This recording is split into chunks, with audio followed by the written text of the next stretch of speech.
Scott for Scots here.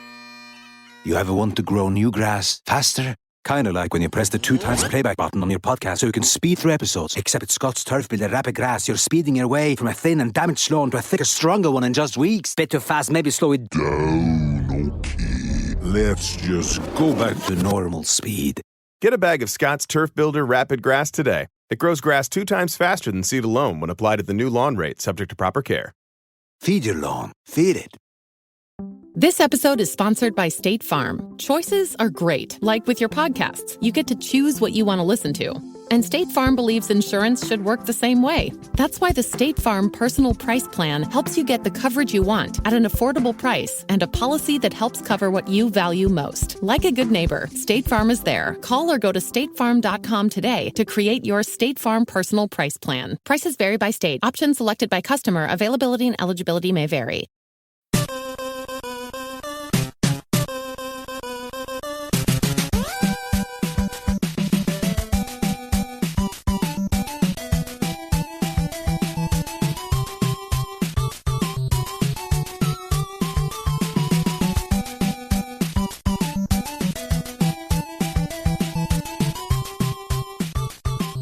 Welcome to the family, here on Purple Mafia.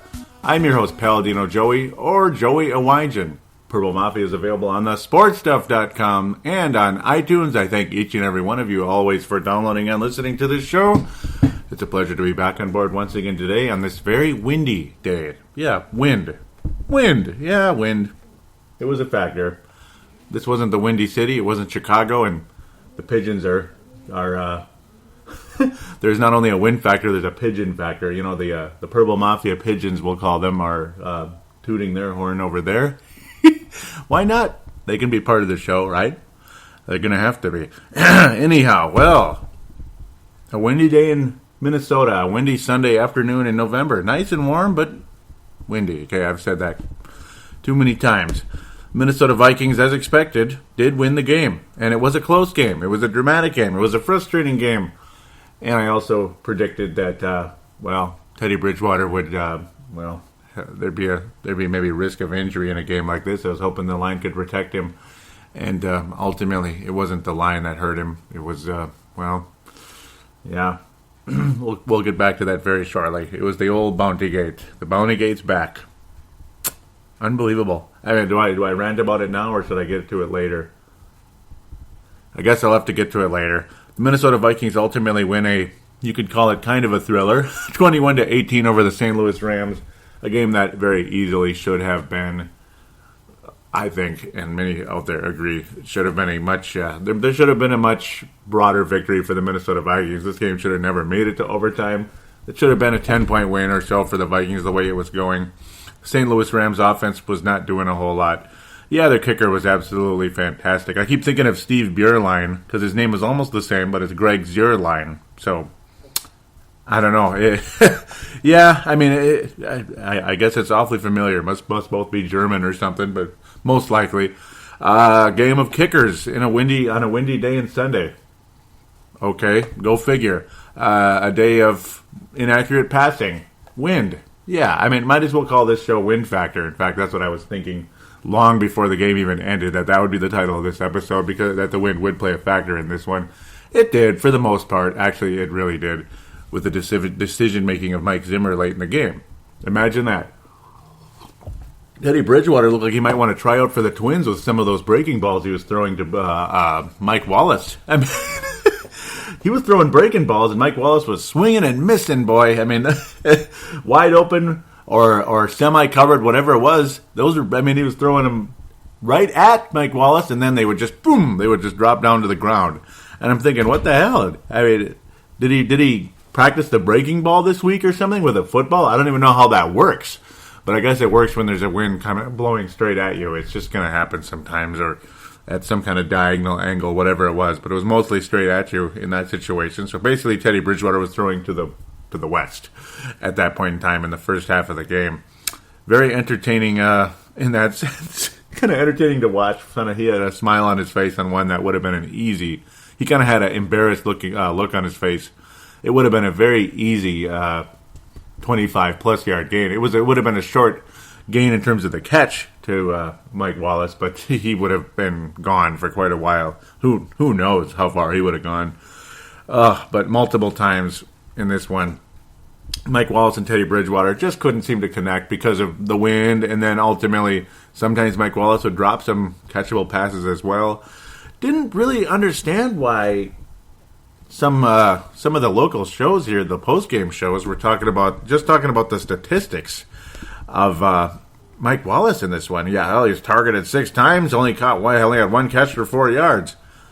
Yeah, but the wind, man, the wind. The ball doesn't just break down like that, okay? I was just having fun with the whole breaking ball thing. That might have been the title of the show if the Vikings ended up losing the game.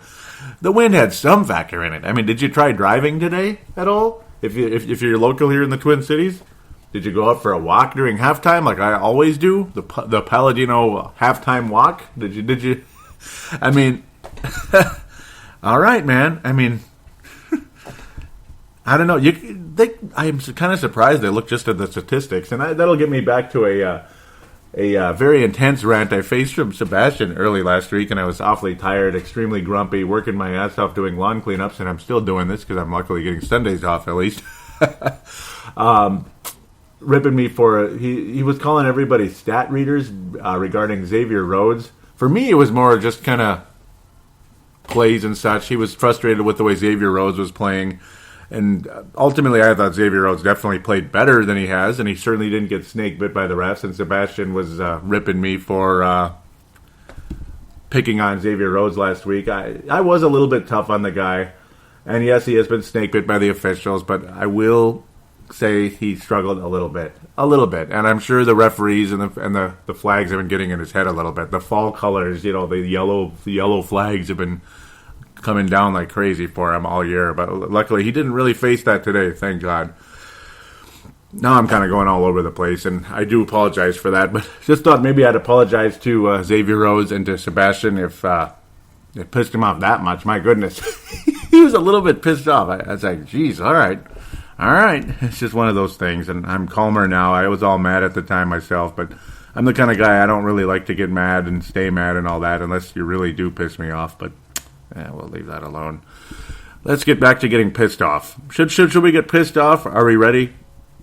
Well, the multiple guys got pissed off. Adrian Peterson got a little bit annoyed with the media and such with the coverage of Todd Gurley. All like, oh, there you go. The past meets the future now. Here's the next best running back in football. He's already the best running back in football. Adrian Peterson's old news, just like Adrian Tomlinson was years back when Adrian was taking over in the late 2000s. Well, gosh darn it, it's Todd Gurley's time, and then Adrian is like, oh, not so fast, and he ended up having the better game today, 125 yards, 4.3 a carry, only a 15 for a long, but it was at a key time. And like a lot of times last week, most of Adrian Peterson's quote-unquote dominance today were at key times. It was another Terrell Davis type of game where he just continued to get the ball forward. That's the goal of a running back, regardless if it's a 68-yard run to pay dirt, that's how Cosell would say, or 5 yards. If you keep getting 5 yards, you're basically unstoppable. And he had a Terrell Davis type of game today. Not quite as dominant necessarily, but Terrell had plenty of 125-yard games to go along with his occasional 200-er. Gurley he had some early moments, and then was real quiet. The Vikings defense really answered the bell against Todd Gurley today, and they get huge props from me and many others. Just huge props. Lots of pressure on Nick Foles, lots of pressure on Teddy Bridgewater, but only one sack per team. Ultimately, Linval Joseph was able to record the sack in today's game. Actually, it was shared with Andrew Sendejo, but Linval Joseph was the dominant figure in that case. Oh, boy. Yeah, this was definitely a game of defense all over the place. I mean, the Vikings' defense overall was pretty good. It got beat on occasion, missed tackles here and there when Todd Gurley started making runs later on, and Nick Foles was completing some passes. But then the referees kind of were taking sides back and forth throughout the game. It was kind of goofy. It's like early on it highly favored the Vikings, and thank you, we appreciate that. And then it absolutely favored the Rams kind of in the middle, like latter point in the game, maybe like the third quarter-ish. Pretty much. It kind of started to favor the Rams in a big way. Oh, boy. ultimately, it was definitely a day of the defenses. I mean, James Laurinaitis leading the Rams in tackles. Ultimately, in this one, Maurice Alexander was the guy that wound up with the sack. Obviously, Robert Quinn wasn't even available in this one. He ended up not being available. He was questionable, ended up not playing. You definitely saw James Laurinaitis, though, everywhere, all the time. And then you saw Lamarcus Joyner.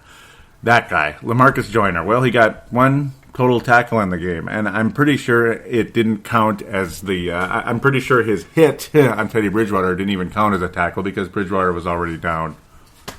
Oh, boy. Because who was the defensive coordinator for the St. Louis Rams? Well, who do you think? His name was Greg Williams. What's that? A Viking quarterback got injured? Well, Greg Williams must have been the defensive coordinator for that team, right? Of course, because the last time Greg Williams was the defensive coordinator against the Minnesota Vikings, Brett Favre had a purple ankle. Purple. That's not good. You don't want to have purple ankles, do you? Well, Brett Favre had one in that one with the old high-low deal. Now Teddy Bridgewater is hit as he's sliding, late as he's trying to drive the Vikings back into the lead. And Wally Joyner, no, I'm kidding, Lamarcus Joyner, ends up hitting the guy on a slide when he was trying to basically slide after rushing for a first down. After he'd led the Vikings back to, well, they took the lead after he'd made some successful runs, leading the Vikings back to an 18-15 lead over this crazy St. Louis Rams team, and another weird score like I was predicting as well. Gets hit. You see Bridgewater laying there with his eyes closed. Kind of scary looking, man. I mean, he looked like, I don't know. He looked like he was playing dead or something. I mean, it's kind of scary to look at, to be quite honest. I did not like that image at all. I'm glad that wasn't any I'm glad it didn't get as far as it could have, let's just say. But ultimately, Teddy Bridgewater, well, he has a concussion. He did not return to the game. And Mike Zimmer basically was flipping out after the game, flipping out during the game. It was an endless frustration for him. And how could it not be? Who wouldn't be frustrated when you see your starting quarterback's head getting plastered into the turf? Who wouldn't be pissed off when you're looking at Greg Williams' sorry ass on the other sideline? Why in God's name is Greg Williams still employed by the National Football League? What the hell? What kind of... I mean, is there no quality control left in the National Football League? And I'm certainly not here to talk about politics or any of that domestic dispute stuff going on, which the media just loves to cover at an endless rate, cover to death, drown you in it, when there are a lot of football games to talk about. Here's the thing. This is my view of it. Do you guys listen to Purple Mafia to get your sports fix? To escape from all this BS from the media? To escape from all the BS in your workplace? And at home or whatever, per se. I mean, God knows what your life is like. It might be a good life, might be frustrating. Do you want to talk about football and escape all that? Or do you want to get a constant talk about Greg Hardy, Adrian Peterson, what was his name? Ray Rice. I almost forgot his name because I just shut it out. I just shut it out like a field goal kicker shuts all the noise out when he's about to kick a game-winning field goal. Hence this football game. That was kind of a interesting segue. But that's my whole reasoning for why I don't even talk about that other stuff. But when it comes to on the field and you're deliberately injuring players in the past with your whole Bountygate thing, who's to say he's not still doing it? Who's to say he's not still doing it? You know, it certainly looked like it. I mean, why are you hitting a guy on a slide? I mean, after he made some successful runs to lead the Vikings, to bring the Vikings back to the lead with an 18-15 lead with a lot of running the ball into the end zone and such. Pardon me with the horrible wording there. I'm going crazy right now. Do apologize. But, I mean, just ultimately the way Lamarcus Joyner just pancaked Teddy Bridgewater's head into the turf, it's real fitting, real funny when you think of the last time the Vikings played Greg Williams. Brett Favre had a purple ankle and could hardly walk, and it ended up basically helping Favre panic and lose the football game. Well, you're welcome. I'm so glad you're able to cut the head of the beast off. That's great, Greg Williams. That was his whole mantra, basically, for his Bountygate. Well, you did it again, but this time it didn't work out, you SOB. I hope you're happy. I really hope you're happy and enjoy your little check, Lamarcus Joyner. Oh, boy. But I'm not bitter about that game at all. Are you bitter out there? Because if you're bitter, shame on you. Yeah, I'm not bitter at all. Not bitter at all about 2009. And I have no reason to be bitter either. None. Zero reason to be bitter. Let's digress. Yeah. What was great about that one, too, was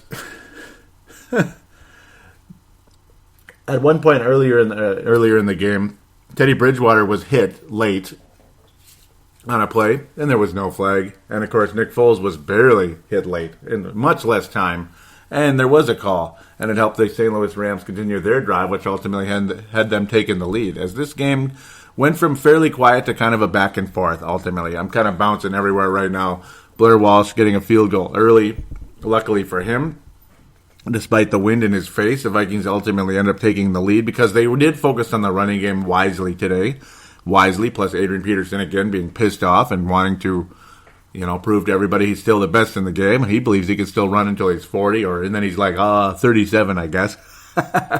Ultimately, Adrian Peterson already talked about his numbers overall in the day, but he really, really led the way for the offense outside of a couple of fumbles in the third quarter. That was a little bit goofy. Stephon Diggs recovering one, Adrian recovering the second one. It just kind of rolled out of his hand. That was cute. That was just great. Overall, I mean, what more can you say?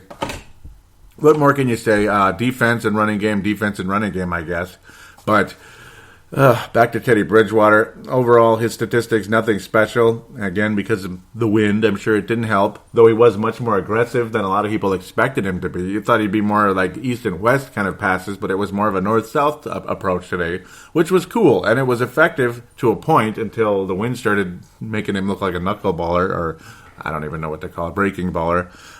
Neither quarterback was particularly accurate or particularly special today. Neither one had a quarterback rating above 68 in this game, ultimately.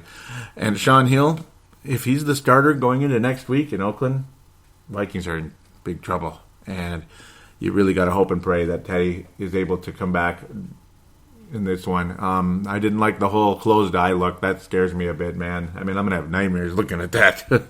Really. If Sean Hill's the starting quarterback going into Oakland, we'll talk about it in segment number 2, but you can understand I might be a little bit uninspired with that at this point. Just really hope and pray for Teddy Bridgewater's health to be good, and obviously you put him back in knowing that there is no risk of long-term damage in that case. You hope that it's healed and ready to rock and roll ultimately for Teddy Bridgewater. I do feel for him big time. Quite a seesaw battle in this one, though, ultimately. It was a game of runs, but then again, isn't everything. I mean, pretty much every sport is a game of runs. Football, there's a lot of back and forth. You get like 10 points here, 10 points there, and then maybe there's literally just a couple field goals back and forth. It looked like it was going to be a field goal-centric type of day, and it, believe it or not, was, again, despite the fact that it was very windy out. Zimmer took advantage of the wind at his back with a 61-yarder, 35-yarder, 45-yarder, and then ultimately missed a 48-yarder, which made some people hope and pray that the Rams were going to ultimately lose the game. The Vikings still, at that point in time, led 18-15 after Bridgewater, again, had led the Vikings down the field. I mean, Peterson was leading the Vikings on the ground, and then Bridgewater, it was pretty much like, what the heck, I'll continue to lead the Vikings on the ground, as he basically did a rollout pass that ultimately had him running into the end zone, was fantastic, and then a similar situation for the 2-point conversion to put the Vikings up 18-15, which is obviously a smart call. I mean, do you want to be up by 2 or do you want to be up by 3? Common sense.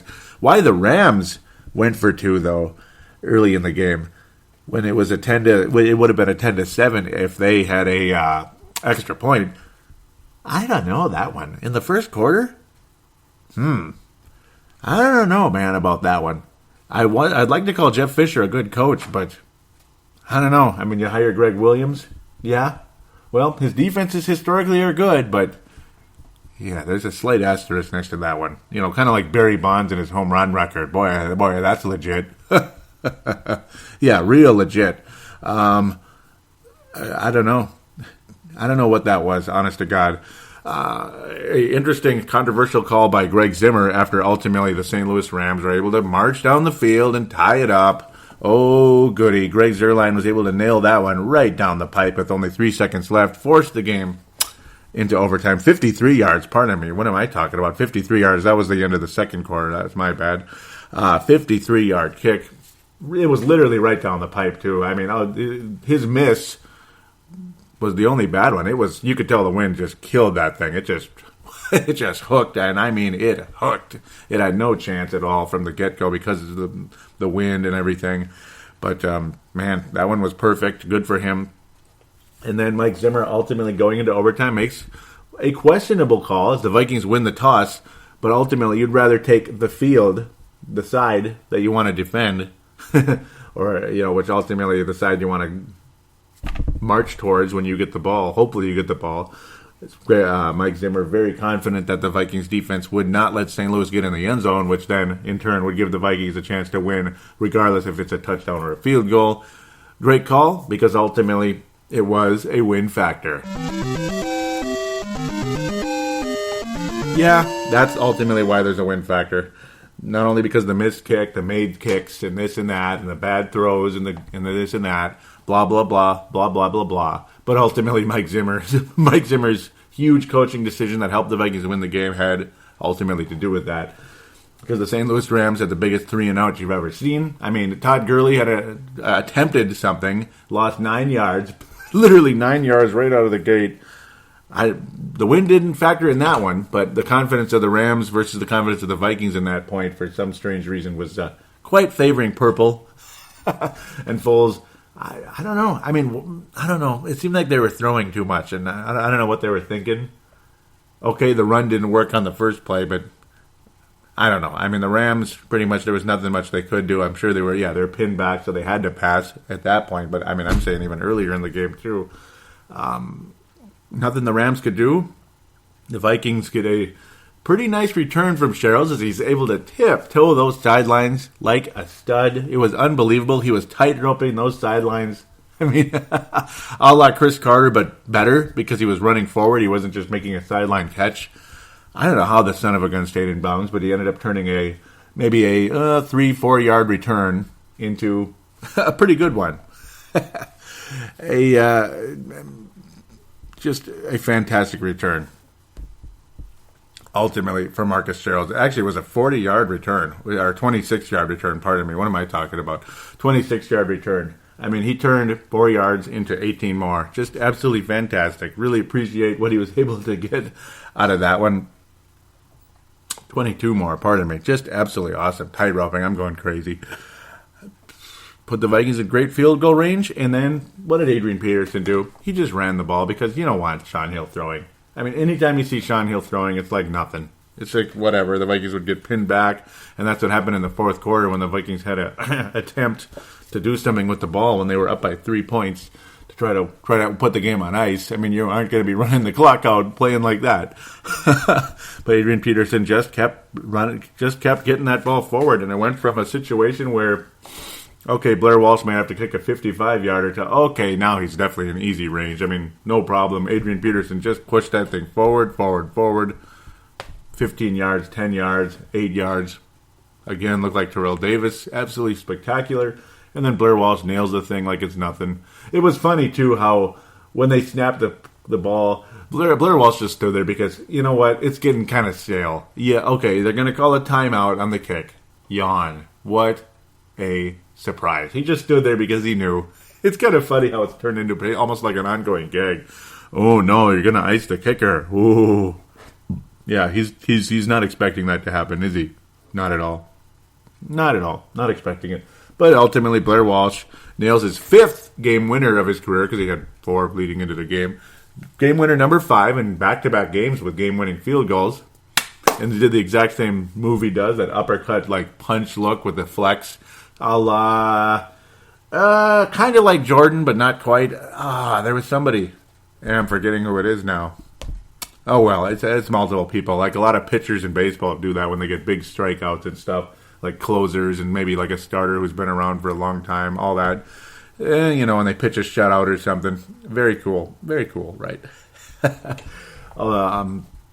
That's pretty much how that goes. So, should we pass out some Fran Tarkenton and Christian Ponder Memorial and Urban Legend? What should we do with that one? Well, let's do it. Urban legend. I'm going to open up with that. Urban legend. Can you guess what that is? Yeah, why the hell is Greg Williams still employed by the National Football League? I don't know. I'm miffed. Greg Williams, why the hell? I thought there was no way Greg Williams would come back. He's back. Why is he back? Why? Why is he back? Hey, Commish, come on, Roger, please, ban the guy. Just ban him for life, please. I mean, enough is enough, okay?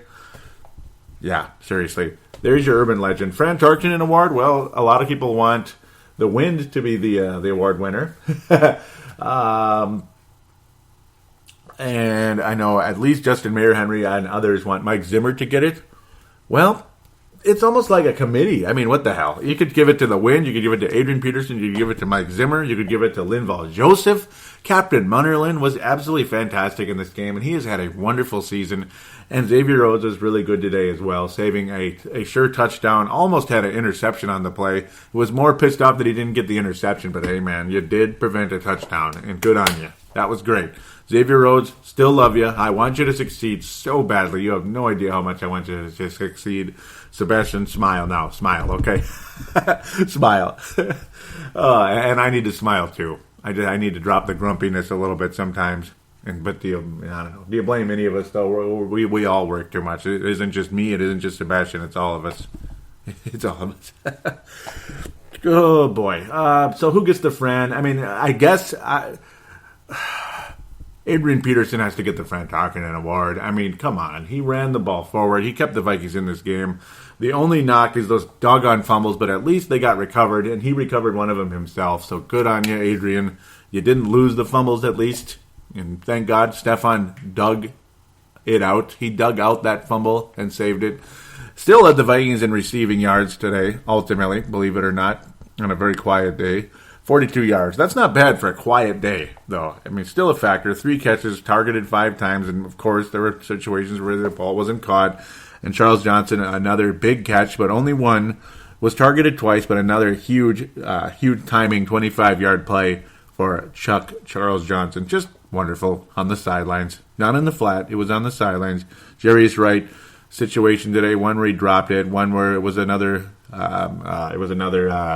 breaking ball, you know. I mean, it just is what it is. And another one where Jerry's right was held. He could have had a big play on that one, and there was no call. So, yeah, it was breaking ball, no call, and a short catch, a 12-yard catch. Not too bad. So, Christian Ponder Memorial, as I drag this out even longer, who's that going to go to? Should it go to Jeff Fisher for employing Greg Williams? Should I go that far? Because do I really need to rip anybody on the Vikings right now? I mean, I don't know. I don't like Sean Hill at all. I thought he was a little bit better, but, you know, even in the preseason, he didn't look good either. Oh, boy. Lord have mercy, please. So I'm going to give it to Jeff Fisher for employing Greg Williams. Thank you very much. This better not have any type of long-term effect on Teddy Bridgewater, because if it is, we're all coming for you. You know, for once in my life, I will actually join Pitchfork Nation on Greg Williams, if that's the case. So there you go. Segment done. Hopefully that was fun for you. I felt a little bit wacky doing this. That working schedule is really, really harsh. I don't even want to go into it. I'm just tired, okay? So do bear with me. We'll be back for segment number 2 right after this.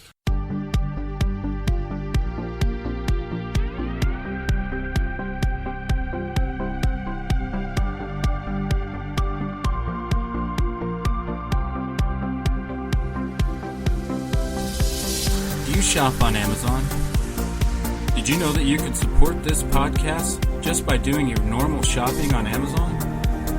It's really easy to do. Just go to thesportstuff.com and click on one of the many Amazon pictures. Do your normal shopping, and Amazon sees that we referred you, and they give us a percentage. We'd like to thank you in advance for supporting thesportstuff.com, and please use our Amazon link. Now enjoy the rest of the show. We are going round like Saturn's ring.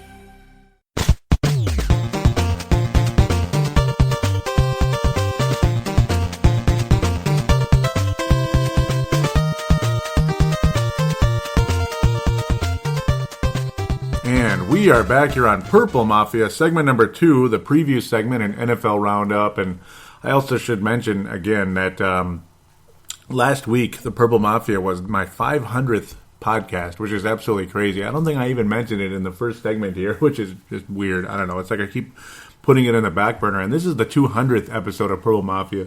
There won't be the same type of festivities that there were for the 100th episode. And I just simply don't have the time right now. I may have some type of celebration later on, maybe when the lawn cleanups are all done, particularly for the 500th episode. I should have some type of special segment for that, but I'll maybe put something together at some point and air it on this show and on Timberwolves Explosion and even Brave the Wild at some point. I should do that. I mean, 500 shows is no joke. That's absolutely nuts. So it actually happened, and I'll talk about some of your replies in the fan interaction because the 500th show took place on this podcast, Purple Mafia. Just unbelievable. And, of course, this is the 200th episode as well, like I just said. Let's dance around the league a little bit. Sorry about that. Bumping the microphone here. Tennessee beat New Orleans. All right. Well, congratulations. After they fired Ken Wisenhunt, they get their second win of the year. New England's 8-0, beating Washington 27-10. No surprise there. Chicago, well, as for the NFC North, Detroit's on the bye, and Chicago doesn't play until tomorrow night. So I guess I get to be lazy again. I don't mean to be. It just turns out that way. So it is what it is. Ooh, next week's opponent. I'll talk about that in a second. Buffalo whooped Miami. All right, so there you go. Yeah, I'll talk about the NFC North here in a second. Yes, puts a big smile on my face, and everybody listening knows why. What's going on with the Atlanta Falcons? They lost to the San Francisco 49ers today. That's insane. Like, why are you losing to the 49ers? I don't know. I'm kind of confused with that one. Just a little bit. I mean, gosh, looks like everybody likes losing to the 49ers all of a sudden. Don't really have an explanation to that one. But congratulations, Atlanta. I mean, it's so much for winning that division, I guess. I guess. Indianapolis just beat Denver. They just received their first loss of the year. So the Indianapolis Colts got revenge on the Denver Broncos and for Peyton Manning for daring to leave. I guess, basically. Chuck Pagano. Yeah, they're actually still winning that division. Give me a break. That guy shouldn't even have a job, and he's probably going to be they're probably going to win a division championship and host a playoff game. That's a joke. Just a joke. The Giants stomped Tampa Bay. They're still above 500 and winning the NFC East. The Eagles and Dallas Cowboys are playing shortly. They'll try to have something to say about that. Is there anything else? Jets over Jacksonville. Isn't that exciting? Cincinnati pounded Cleveland. Well, that was on Thursday. They're 8-0. 8-0. Cincinnati, again, most recently was 11-5, and they actually had a better record than the San Francisco 49ers in the 1988 Super Bowl, which was played in January 1989, but you get the idea. They were winning that game until Joe Montana's favorites drive. I always bring that up when I talk about Cincinnati in the playoffs. I don't know why, but that's the last time Cincinnati did anything. They need to do something this year, without a doubt. There are 3 teams left that are undefeated. They're the Carolina Panthers. Yep, who played Green Bay today and beat them. Talk about that in a second. Cincinnati, again, 8-0, and then New England Patriots, 8-0. Do I think any of those 3 teams could go to the Super Bowl? I do think, yes. Yeah, I think the Patriots could, and I think the Carolina Panthers could. That doesn't mean they will, but I think they could. And one final note here, might as well slip into that Carolina-Green Bay game right now. But one final note on Carolina, not Green Bay at this moment, is, do you realize last year they didn't even win? The Carolina Panthers didn't even win 8 games all last season, and now they're 8-0. Just unbelievable. Yeah. Yeah. I know Holly out there, she's having a good time with that team right now. Glad she's not cheering for Seattle. That's a damn good thing. Carolina defeats the Green Bay Packers, and now they are 37 to 29 victory. Pardon me. Green Bay tried to rally to make a comeback after Carolina was just pummeling them, just beating them 27-7, 30-7 at one point, just taking them to lunch. Just having him for dinner. Very cool. Cam Newton has been unbelievable this season. Just awesome. Aaron Rodgers wasn't that bad, but he wasn't good enough. His completion percentage not high. He attempted 48 passes, 52%. That's not going to get it done. Carolina's got a great defense, and their offense is certainly good enough. They're getting it done. They're making their field goals. Cam Newton's throwing for touchdown passes, 104 quarterback rating today. They just took advantage of a Green Bay defense that isn't all that good. They only had 66 rushing yards on the day from Jonathan Stewart. His counterpart was leading the way in Pittsburgh, and he looks awfully good. D'Angelo, what am I calling it? I'll get back to him in a minute. D'Angelo Williams, very good. I'm getting confused with all these names. D'Angelo Williams, overall looking great. That was his old counterpart in Carolina for like a decade almost. Seemed like fantastic effort from both of them today, at least in Stewart's case. Green Bay, just what a struggle. And to think that Randall Cobb was targeted 12 times, only 4 catches, still wound up with 99 yards because he had a 53-yard long on the day. Lots of long completions for Aaron Rodgers and the Packers, but overall that was during their little comeback, and they just could not get it done. Randall Cobb, that 43-yarder, that was ultimately a catch-and-go type of situation that made it 27-14, but Green Bay just could not get it done. They started to make comebacks late in the game there. That was when they first started drawing a little bit of blood, but then Carolina answered everything they needed to, and they made stops when they needed to, and ultimately Green Bay, just there wasn't enough time on the clock for them to catch up and win the game. Carolina just ran the ball when they needed to, got the first downs, and got the job done, and the Packers are 6-2, which, ladies and gentlemen, officially has the Minnesota Vikings in a tie for first place in the NFC North. Did you ever see that coming? Did you ever see that coming? It's here, and now the Vikings head to Oakland, California, and hopefully Sean Hill isn't the quarterback. That's the hope. I mean, we're all excited, pumped up. We're finally in first place again for the first time since 2009, and now Teddy Bridgewater has a concussion, and we don't know. We don't know what the situation is as of yet. I wish I had the time to record 2 podcasts. I could maybe do one just do a review one, and then maybe fan interaction, and then do a preview. This would be like the preview show. I record it on like a Wednesday, Thursday, maybe even Friday type of deal, but this is how it goes type of thing. The Oakland Raiders, Minnesota has to go to Oakland. They didn't win today. They lost to the Pittsburgh Steelers. They're 5-4. Oakland was trying to be 5-3. That would have been nice because I guess Pittsburgh hasn't had their bye yet. 38-35. That game went to overtime. It was an epic battle, you could call it. Ben Roethlisberger's back, and it shows, but I guess he's hurt again, supposedly, like right away. Two touchdowns, 1 interception. Derek Carr, our quarterback opponent coming into this next week, 4 touchdowns and only 1 interception, almost 300 yards. They have some good rushers in Latavius Murray. He's had a solid season. He lost a fumble today, but overall a solid season. Derek Carr, though, is definitely the guy. He's the guy over there in Oakland, but as is Amari Cooper, who has just been absolutely fantastic.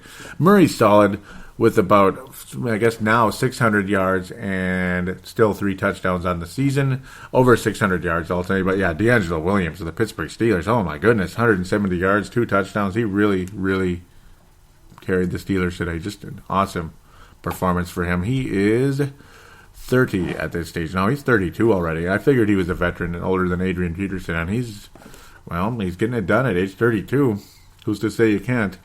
Oakland, though, my God, their receivers are good, and so is obviously Derek Carr.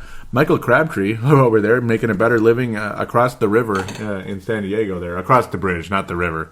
Across the bridge, I guess river too, whatever it is. The Golden Gate Bridge. Michael Crabtree playing way better in Oakland than he ever did for San Francisco. I mean, okay, he had 1 good year in 2012. Very good year that year, but outside of that, not so much. He's already almost at his total for last year. And, of course, the infamous 2013 season when he was talking with that guy, he didn't have much of a year, but he missed a lot of time, too. It didn't help in that situation when that guy. Mr. Big Mouth.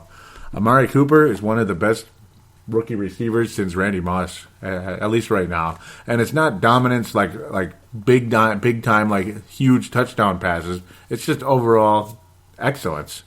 He's got almost 700 yards, 4 touchdowns on the year. They're not unbelievable numbers, but he's had over 100 yard games in 3 straight games. Now I believe it's 4 straight games for Amari Cooper, which is the first time since the 70s that a receiver was able to accomplish such a feat. I mean, we're talking guys way back in the day, guys that most of you haven't really even heard of way back in the old days, Amari Cooper's consistency has been fantastic. He did not get 100 today, so it's 3 games in a row at his age. He was the first rookie to do it in a long, long time. So congratulations to Amari Cooper and his continued development. It's going to be a tough battle. I mean, the Vikings' pass defense is really going to be under fire coming up this week. Not only is are we going to have to hope and pray that Teddy Bridgewater is healthy and ready to go, but this secondary is going to be tested, and we're going to have to hope that Terrence Newman, who also had a concussion today, is going to be healthy and ready to go. Audie Cole has a fractured ankle, and oh boy, we were already missing Eric Kendricks as well, who is one of the most valuable players on this team defensively this season. So we're really going to have to get a pass rush. That's a huge hope to hope that Derek Carr won't have a whole lot of time to throw the ball, because boy, oh boy, Xavier Rhodes and Captain Munnerlyn and now Trey Waynes are going to really have the work cut out for him if Terrence Newman isn't ready to go. Trey Waynes was okay. He was snake bit with a call earlier today, though. They say it was a legit call. I guess so. I mean, it didn't look like he even touched the guy, but I guess he put a hand on the guy. He was kind of slipping and falling out of bounds late in the game there. Trey Waynes has been okay, and he's inexperienced. Just like Xavier Rhodes in his first season was nothing special until later in the season. This is an opportunity for Trey Waynes to make his mark, I suppose. I mean, even Seth Roberts for Oakland had a 73-yard game today. Lots of deep completions in this one, unfortunately. 38 yards, 36 yards. They're not super deep, but they're deep enough. Deep enough. Antonio Brown of Pittsburgh, though. Whoa. I mean, I guess you can pass on the on the Raiders, and if Teddy Bridgewater is healthy, let's get Stephon Diggs going, because Antonio Brown had almost 300 yards receiving today. Almost 300, and he miraculously didn't even get a touchdown. 17 catches on the season.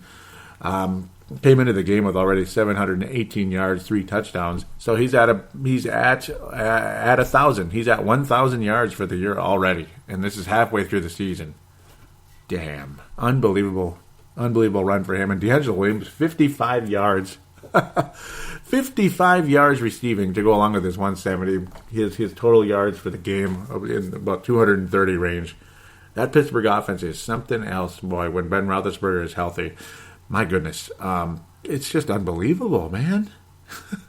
And they have former Raider Darius Hayward-Bay, another bust pick from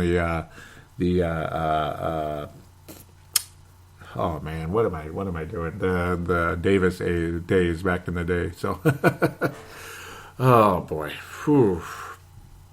It's been an interesting run for the Oakland Raiders. Pittsburgh Steelers and Raiders actually pretty similar in prolific passing games, that's for sure, but decent running games as well. The Vikings' work is really cut out for them, though. They're going to really have to hope and pray that the cornerbacks are up for the job here, because this could be a very, very high-scoring game in Oakland, and I don't really like the Vikings' chances in Oakland, honestly. I'm probably going to have to pick a loss in this one, and I think a lot of people are not going to be happy with that.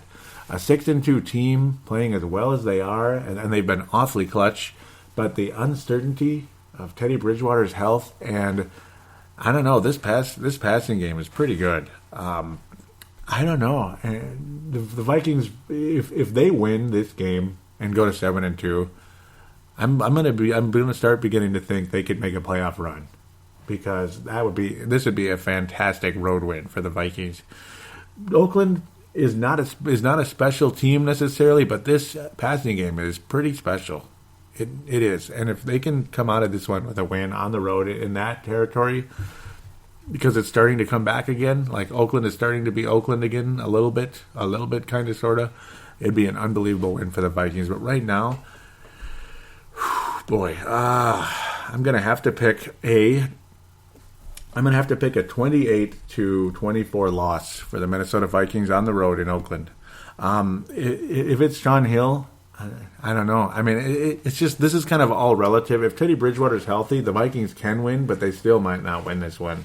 And plus, he might be shaken up a bit still from that injury. I mean, concussions are concussions, and very rarely do guys come back in 1 week. So I'm going to have to pick a loss, unfortunately.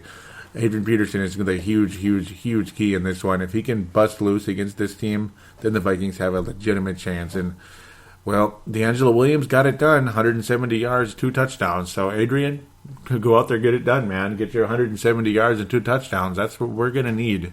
Adrian Peterson is the key to the victory in this game for the Minnesota Vikings, along with Xavier Rhodes, the captain Xavier Rhodes, Captain Munderland, Harry the Hitman, guys like that. We're really going to have to hope for the best, and that not only are these guys up to it, but they're healthy to play as well, like the Audie Coles and such. Well, Audie Cole is out, but I mean like Eric Hendricks and such. Going to have to really help, and Terrence Newman, who's been a valuable veteran for that secondary for the Minnesota Vikings. So it's all about stopping the Oakland passing game and Adrian on the ground in order to win this game. I think that's the only way the Vikings win this one, ultimately, is Adrian and the Vikings pass defense. So there it is, 28-24. Oakland Raiders defeat the Minnesota Vikings and pushes down to 6-3. Great record, but not quite the same. And if they do win, bombs away. This stock is going to the moon. This team could make a playoff run. And I hope to God I am wrong. And we'll see what happens. With that, though, we'll take a break and come back for some fan interaction.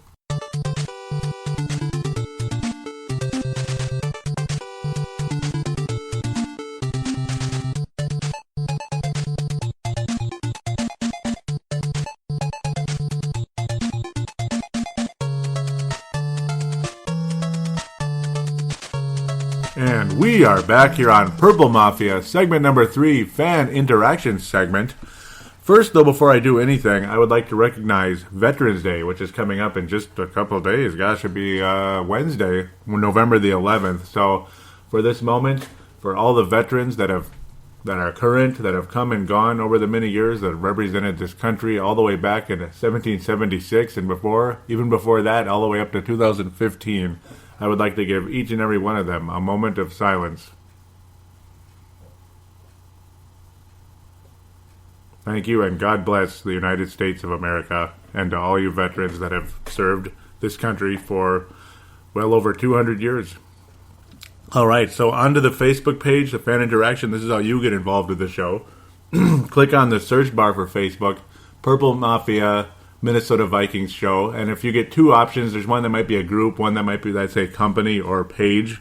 Go to the one that's company or page. That would be greatly appreciated, and then click like, and you'll be a part of the show, just like these guys right here. So first and foremost, last episode, unannounced, like I may have mentioned in segment number 2, I think I just did, unannounced, because I wasn't even keeping up with the statistic. I was trying to, and then I lost track, just lost track for whatever reason, but it ended up being the 500th podcast of my career. This is 502 now because Timberwolves Explosion was just released. But 500th show of all time, all the shows I've ever done, and then this episode is the 200th of Purple Mafia. So a couple of milestones occurring at the same time, kind of like the whole lunar eclipse is all happening at the same time. It's almost like that, but maybe not quite as important. It's just kind of funny how that turned out that way, everything at once, you know. So I mentioned that on the Purple Mafia page and on my Facebook page. I'll try to get some of your responses for that real quick. Mark Carlson out of Iowa and Gold Star winner for 2013, I do believe. Yep, the Gold Star of the year. He says, congratulations, Joey Awajan. That was actually 2012, I believe, for Mark Carlson. Yeah, it's been a while. Yep. Congratulations, Joey Awajan, a milestone, a lifetime achievement. You have been a big figure in my podcast enjoyment. Your podcast is special. Thank you for the many episodes. Gold star to you, sir. And thank you so much for that, Mark. That means a whole lot. And Mark is also a veteran out there, so that day is for him. November 11th coming up, and I like how the NFL is doing that. All the coaches and players and stuff in their jackets, they look like especially the Cowboys. They really look like they're in the Army. It's kind of cool. They look like helicopter, military men. That's kind of what they look like with that. But no, and Air Force. But yeah, thank you for that, Mark. Means a lot to me. Gerald String, also the Gold Star Award winner of 2014 and of last week. He says, thanks for the Gold Star. Pretty good football week for me. Vikings win. Packers get the crap kicked out of them. And I am now number 1 in my fantasy league, which I normally suck at. Won the football pool. Wow. Of course, the Gold Star to top everything. Most importantly, my son's high school team won in the playoffs. Moving on to semifinals. Next stop, Dakota Dome for state championship. If we can pull off the upset this Friday, go Mitchell Colonels. Also, Joey, congrats big time for the upcoming show, number 200. Awesome milestone. You do a great job, and thank you very, very much for that, Gerald. That is awesome. Deeply appreciate that, and yeah, that's a lot of positivity going on there.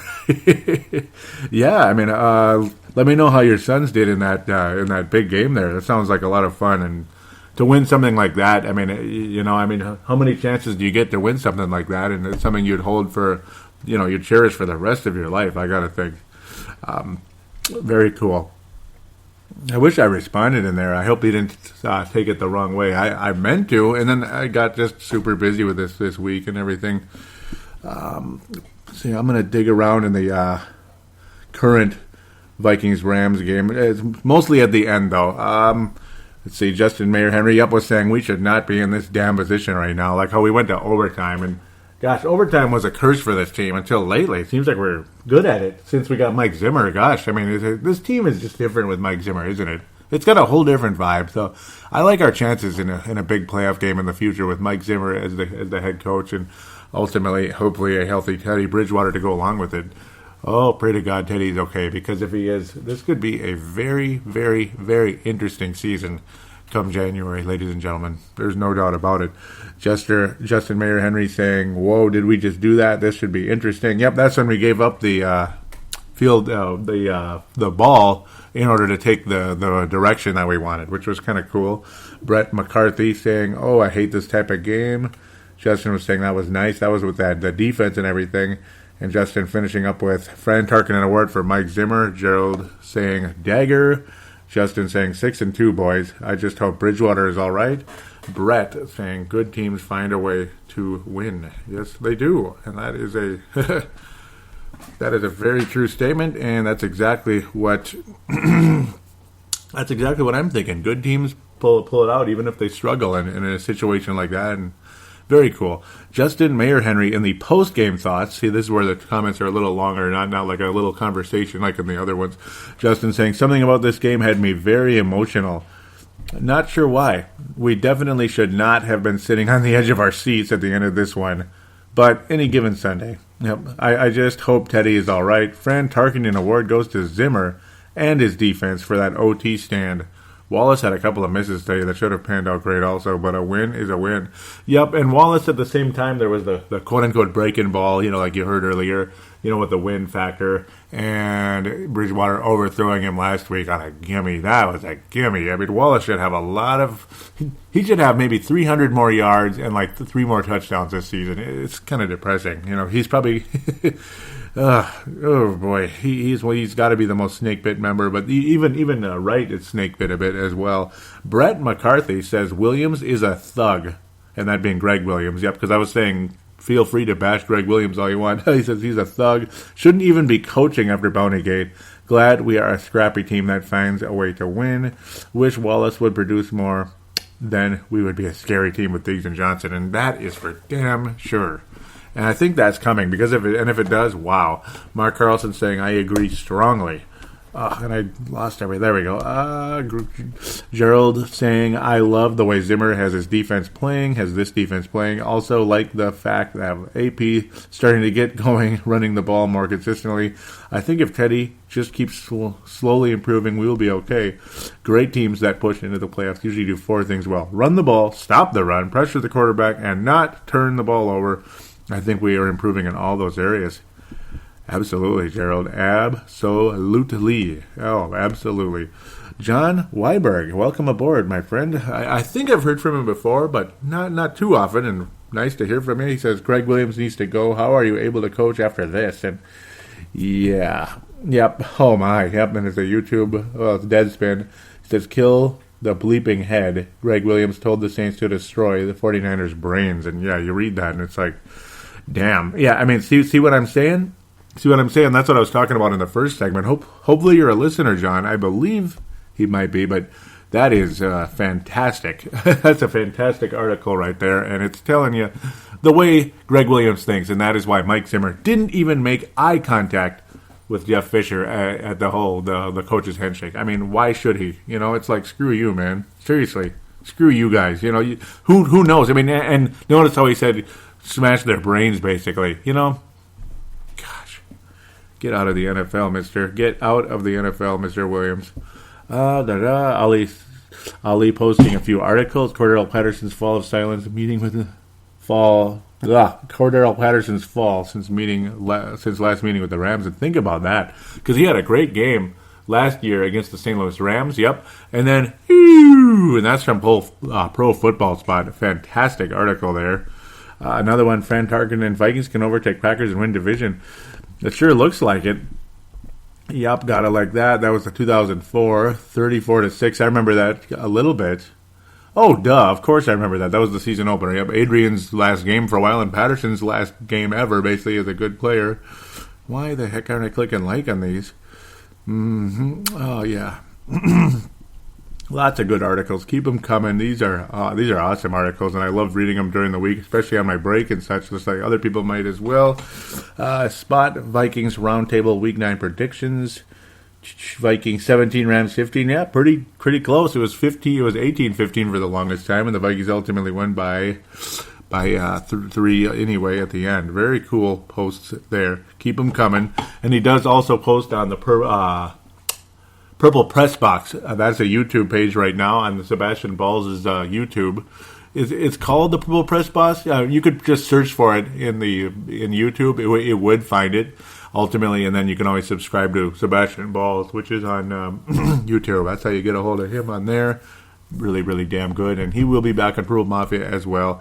It's kind of part-time. I'm generally solo with this one, even though I think, then the listener numbers would indicate that when there's 2 of us on here, it's pretty damn good. We work pretty damn well together. So now on to some more 500th episode stuff. Janice Sue, Marcus the Forecaster's mother, says, "Congrats, Joey. That's a lot of shows, and with each one you get better. Hip, hip, hooray. Number 500. Janice also saying, "Glad they won for you." Trish Posterino, who is also from Australia, says, "Scary, Joey, and downright beautiful."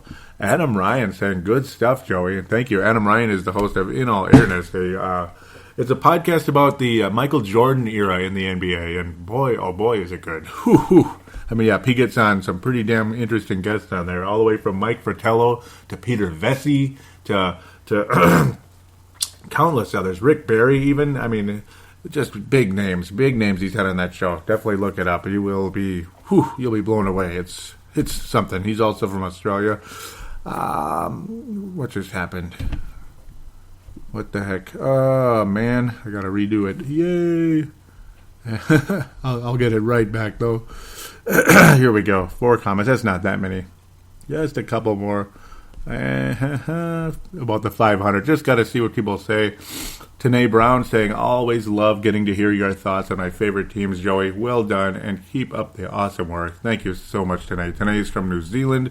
Neil Nate Dog Thiesing, who also hosts on Brave the Wild on occasion. Got to get him back on again.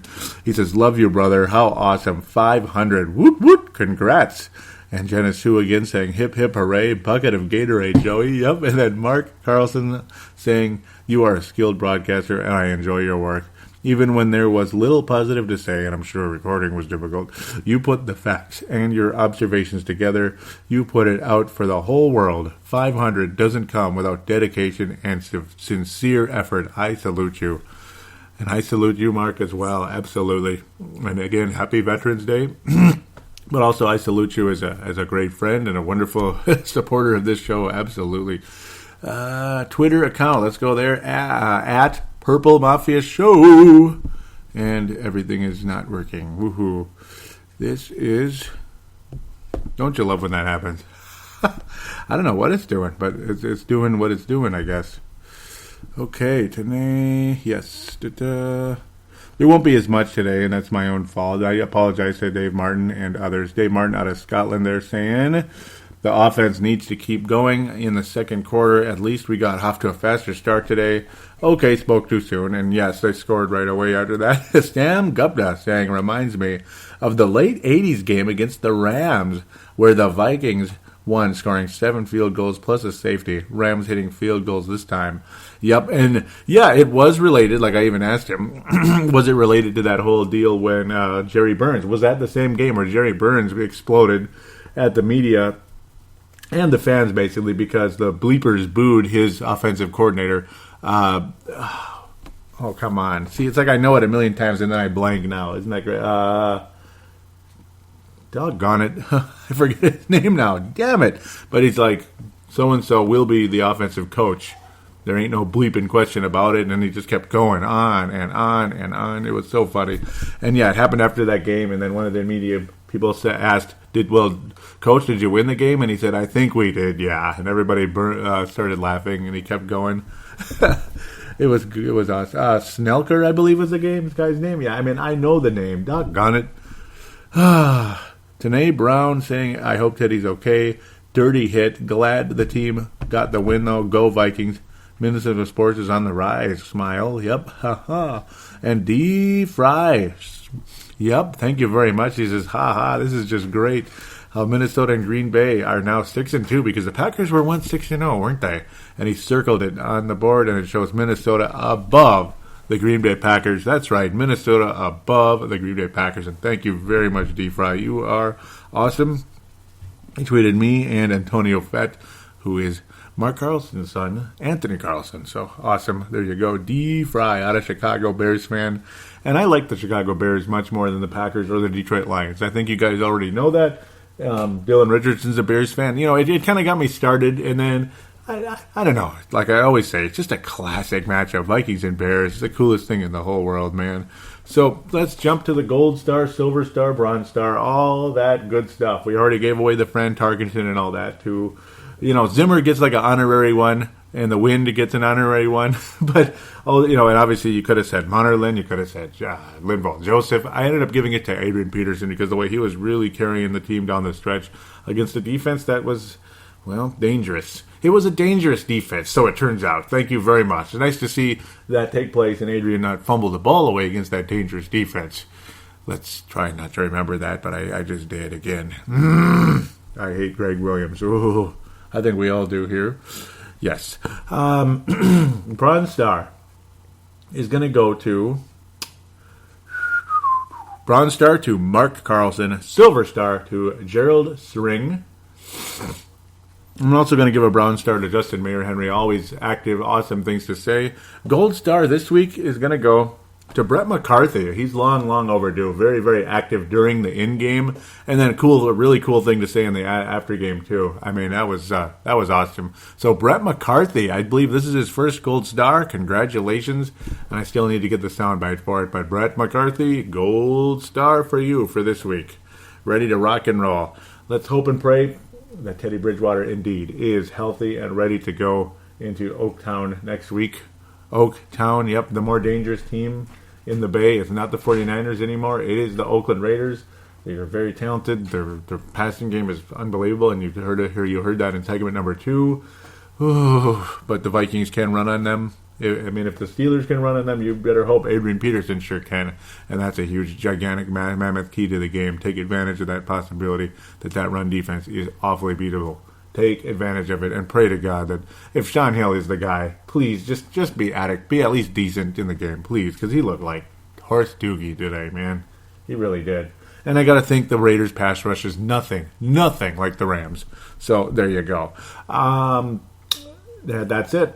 Ultimately, it's going to start warm this week, and then it's going to cool down. Oh, goody. It's going to be a good time doing lawn cleanups during the course of this week and well into next week and such. And eventually we'll be moving into Thanksgiving, and it'll all be over and rock and roll. Doing podcasts won't be quite as tough, but I'm still happy to get these out there for you. And it's as much of a pleasure for me to do it as it is for you to listen. I thank you all very much for your listenership.